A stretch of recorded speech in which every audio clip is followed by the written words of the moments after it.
Nag-add ko 1/2 milk, then some choco kisses pod para naapoy adonong akong gipanggama-gama na banana cake. And then wala ko'y baking plate, so direct ko na lang siya sa kalaha.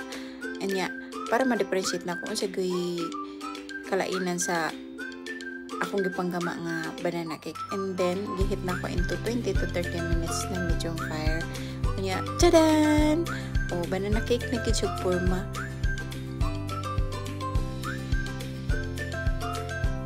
Yeah, mo na niyang resulta kay wala man ko'y baking plate, so medyo pagod kitschug gamay. Pero sige na lang. Ako rapit ang kaon dili bitaw kamo. Libre naman sang snacks. So the next time na magluto ka na, siguro ma-perfect na ganyan ako. So that's it. This is MG Wonders. Okay, bye!